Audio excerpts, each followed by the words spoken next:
Pepsi P के लागेलू sexy, lehenga में बाढ़ आइल बा, जीन्स वाली भौजी, हरामी केला, मेहरारू बिना रतिया कैसे कटे।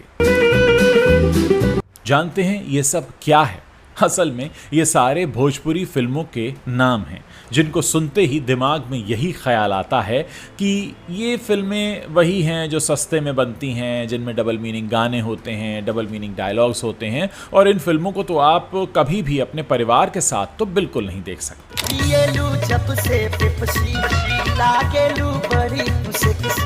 पिछले 15 सालों में हमारे देश में ऐसी कई फिल्में बनी हैं जिन्होंने बिहार की इमेज को काफी नुकसान पहुंचाया है। लोग भोजपुरी सिनेमा से कई शहरों में इतनी नफरत करते हैं, खासकर पंजाब और महाराष्ट्र में, कि यहाँ ऐसे कई सारे थिएटर्स को भी तोड़ दिया गया जहाँ ऐसी फिल्में चला करती हैं। तो क्या हमेशा से ही भोजपुरी सिनेमा ऐसा था? क्या बात कर रहे हो आप? जी नहीं, हमेशा से ऐसा नहीं था, लेकिन बाद में हो गया। तो इसकी शुरुआत कैसे हुई? चलिए आपको एक कहानी सुनाते हैं। असल में एक वक्त वो भी था जब लता मंगेशकर, किशोर कुमार और मोहम्मद रफ़ी जैसे महान गायक भोजपुरी फिल्मों में गाना गाया करते थे। तो आखिर ये सब बंद कैसे हो गया और भोजपुरी सिनेमा में इतनी गंदगी कैसे फैल गई?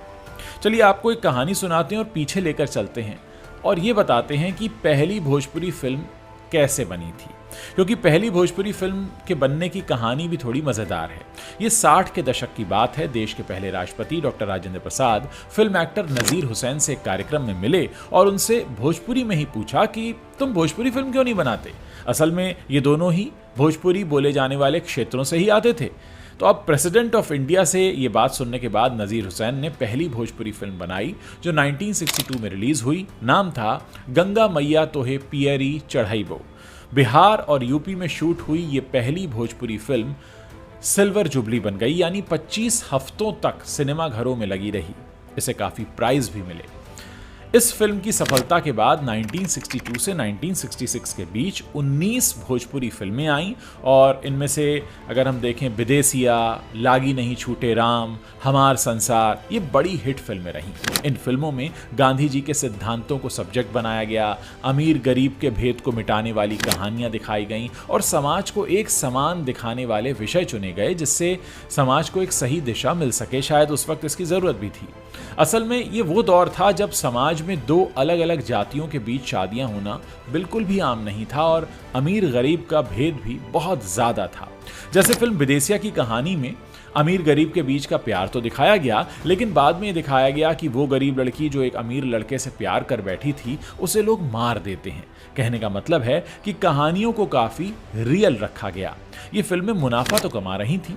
ऐसे में कई सारे हिंदी फिल्म मेकर जैसे शक्ति सामंत भी आ गए और उन्होंने कहा हमें भी भोजपुरी फिल्म बनानी है। उन्होंने उस वक्त एक फिल्म बनाई थी अय्यल बसंत बहार। इसी तरह राजकुमार संतोषी के जो फादर थे पीएल संतोषी, उन्होंने सैया से भैले मिलनवा एक ऐसी भोजपुरी फिल्म का निर्देशन किया।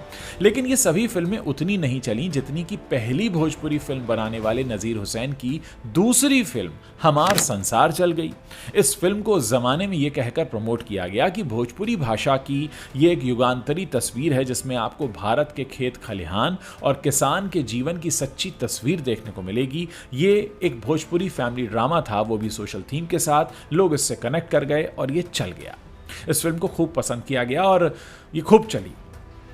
उस दौर में हो ये रहा था कि हर कोई भोजपुरी फिल्म बना तो रहा था, लेकिन हर कोई कनेक्ट नहीं कर पा रहा था क्योंकि भोजपुरी कल्चर को लोग समझ नहीं पा रहे थे। जो भोजपुरी कल्चर से नहीं आते थे वो कनेक्ट नहीं कर पा रहे थे और इस वजह से कई सारी फिल्में फ्लॉप होने लगी। 1966 आते आते भोजपुरी फिल्मों को बनाने से लोग डरने लगे कि अगर फिल्म सक्सेसफुल नहीं हुई तो पूरा पैसा डूब जाएगा। इसके बाद हुआ ये कि 1966 से 1976 तक सिर्फ 2 ही भोजपुरी फिल्में बनी, लेकिन फिर 80 का दशक आते आते भोजपुरी फिल्मों को एक नया जीवन दान भी मिला। और भोजपुरी फिल्मों को यह नया जीवन दान मिला फिल्म दंगल से, जो कि पहली भोजपुरी रंगीन फिल्म थी और इसे बनाया था पुरानी भोजपुरी फिल्म विदेसिया के प्रोड्यूसर बच्चू भाई शाह ने। इस जमाने में अमिताभ बच्चन पॉपुलर हो रहे थे, एंग्री यंग मैन पॉपुलर हो रहा था और उसी को नकल करते हुए एक एक्शन फिल्म बनाई गई थी। यानी दंगल पहली भोजपुरी रंगीन एक्शन फिल्म थी और उन दिनों हिंदी फिल्मों में भी एक्शन खूब चल रहा था। लोगों को लगने लगा कि ये एक्शन का ही जमाना है, लेकिन उस वक्त भी नज़ीर हुसैन ने एक फैमिली ड्रामा फिल्म बनाई बलम परदेसिया के नाम से, जबकि एक्शन फिल्में बना रहे थे लोग भोजपुरी में। ये बलम परदेसिया एक ऐसे नौजवान की कहानी थी जो अपने लोगों से दूर चला जाता है। कमाल की बात यह रही कि दंगल की तरह बलम परदेसिया भी हिट हो गई और भोजपुरी फिल्में एक बार फिर से लोगों के आकर्षण का केंद्र बन गई। फिर से कई सारे निर्माता भोजपुरी फिल्म बनाने के लिए उतावले होने लगे। नतीजा ये हुआ कि 1977 से 2002 के बीच 150 भोजपुरी फिल्में बनी। इस दौरान भोजपुरी फिल्मों में कई तरह के प्रयोग हुए। किशोर कुमार और शत्रुघ्न सिन्हा जैसे बड़े नाम भोजपुरी सिनेमा की तरफ आकर्षित होने लगे।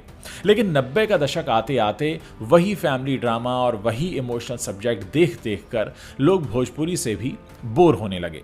उन दिनों बनारस जैसे शहरों में कई नकली फिल्म मेकर्स घूमा करते थे जो नए लड़के लड़कियों को भोजपुरी स्टार बनाने का सपना दिखाते, उनसे बहुत सारे पैसे ऐंठते और गायब हो जाते।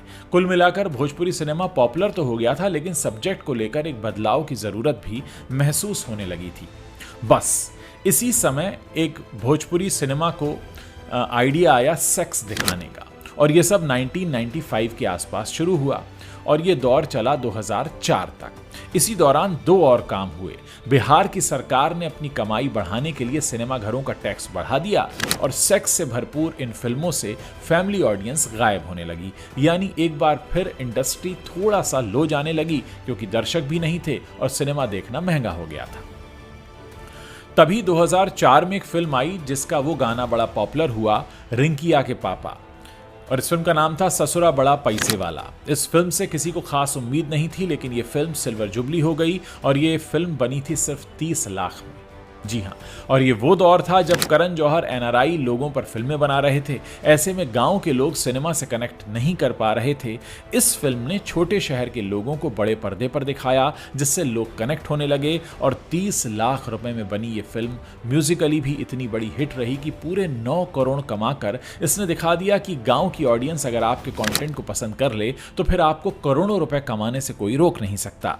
इसी फिल्म के बाद आई रवि किशन की फिल्म जिसका नाम था पंडित जी बताई ना बिया कब होई। ये फिल्म 60 लाख रुपए में बनी और 6 करोड़ रुपए कमाकर ही सिनेमा घरों से उतरी और इंडस्ट्री को दो बड़े भोजपुरी स्टार मिल गए, मनोज तिवारी और रवि किशन।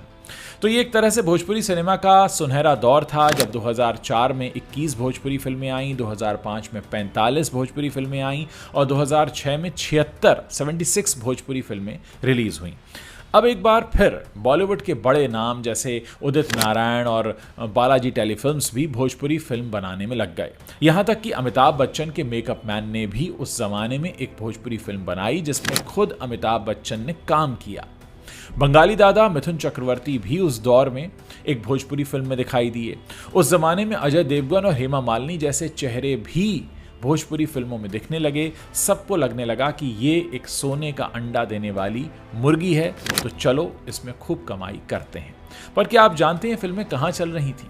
असल में ये फिल्में चल रही थी पंजाब और महाराष्ट्र जैसे प्रदेशों में, जहां भोजपुरी बोलने वाले युवा अपने गांव और परिवार से दूर काम की तलाश में जाते थे और अपने गांव को मिस किया करते थे।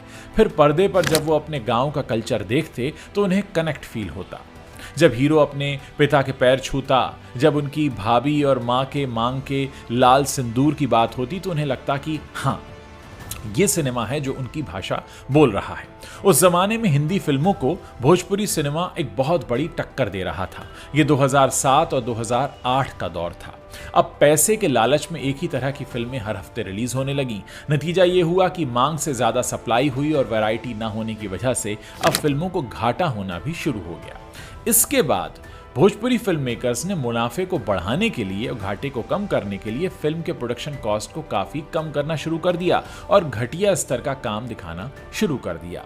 वो लोग मानते थे कि ज्यादातर तो लेबर क्लास ही हमारी फिल्में देखने आता है, ऐसे में क्वालिटी से समझौता किया जा सकता है। बस यहीं से शुरू हुआ भोजपुरी सिनेमा के पतन का दौर जो आज तक चल रहा है। अब सिर्फ पैसा छापने के लिए घटिया काम शुरू हो चुका था। फैमिली ऑडियंस तो है नहीं, और हमारे जो भोजपुरी फिल्मों के दर्शक हैं वो माइग्रेंट लेबर्स हैं जो परिवार से दूर हैं। ऐसे में उनको खूब भर भर के अश्लीलता और डबल मीनिंग डायलॉग्स और डबल मीनिंग गाने परोसे जाने लगे। इतना ही नहीं, इन फिल्मों को बी और सी ग्रेड जैसी जो हिंदी फिल्में थी उनकी तरह ही बनाया जाने लगा और इसी तरह फैमिली ऑडियंस से शुरू हुआ ये भोजपुरी सिनेमा एक अश्लील फिल्म इंडस्ट्री में तब्दील हो गया। भोजपुरी सिनेमा से जुड़े लोगों ने मान लिया कि पढ़े लिखे सभ्य भोजपुरी लोग तो ये फिल्में देखते नहीं हैं, ऐसे में हम क्वालिटी सिनेमा क्यों बनाएं, और उन्होंने इसी तरह के डबल मीनिंग सिनेमा को बनाना जारी रखा जो आज भी चल रहा है।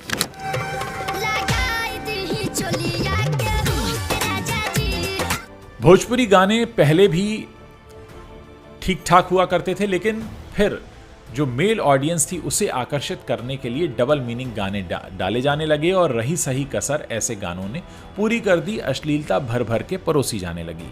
फिल्मों के साथ साथ फिर ये जो गाने थे, डांस सीक्वेंस थे, ये और भद्दे होते चले गए।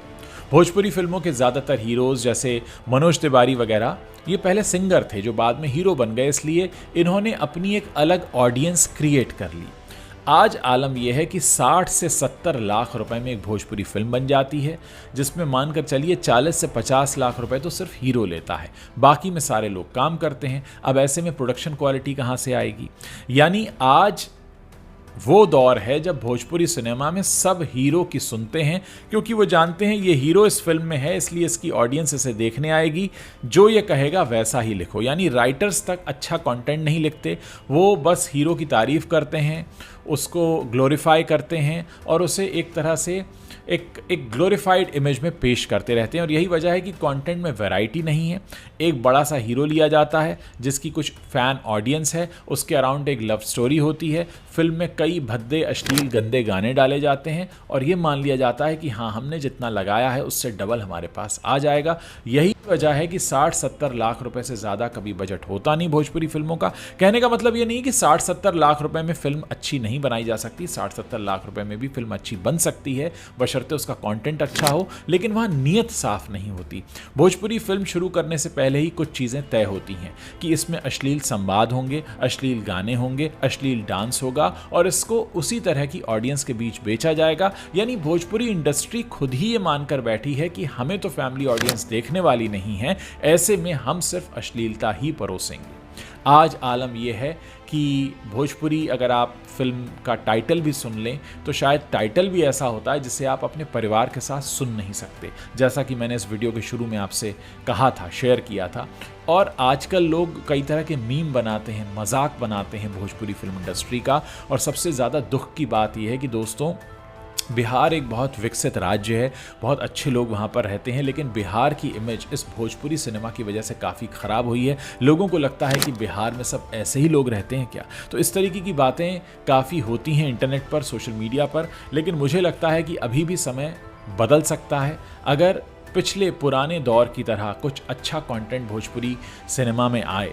आप सोचिए, हमारे देश के पहले राष्ट्रपति ने यह चाहा था कि भोजपुरी सिनेमा शुरू हो। भोजपुरी सिनेमा शुरू तो हुआ, लेकिन शायद किसी ने सोचा भी नहीं होगा कि भोजपुरी सिनेमा का अंजाम ऐसा होगा। आज उदित नारायण हैं, बालाजी टेलीफिल्म्स हैं और ऐसे कई सारे लोग जो हैं वो इस तरह की फिल्मों से पैसा भी कमाते रहे हैं, लेकिन अब स्थितियां बहुत ख़राब हो चुकी हैं। मैं भोजपुरी फिल्म इंडस्ट्री के इस वीडियो को बनाकर यही संदेश देना चाहता हूं और यही अपील करना चाहता हूं कि एक भाषा, एक संस्कृति हमारे ही देश में बदनाम हो गई है। हम उसे बचा सकते हैं, सिर्फ थोड़ी सी कोशिश करनी है, कुछ अच्छा कंटेंट लाना है और हो सकता है कि अच्छा कंटेंट लाने के बाद फिर से भोजपुरी सिनेमा का सुनहरा दौर लौट कर आए। और आखिर ये हमारे उस कल्चर की बात है, बिहार के उस कल्चर की बात है जिसके बारे में लोग बड़ी शान से बात करते हैं। वही बिहार है जहाँ कभी तक्षशिला और नालंदा का इतिहास रहा है, जहाँ गौतम बुद्ध ने जन्म लिया। तो ये तमाम बातें हैं जिसके बारे में ये कहा जाता है कि अगर कोशिश की जाए तो आज भी भोजपुरी इंडस्ट्री की तस्वीर बदल सकती है। ज़रूरत है तो सिर्फ साफ नीयत की। आप इस बारे में अपनी क्या राय रखते हैं? मेरे इस वीडियो के नीचे जो कमेंट सेक्शन है उसमें शेयर कर सकते हैं।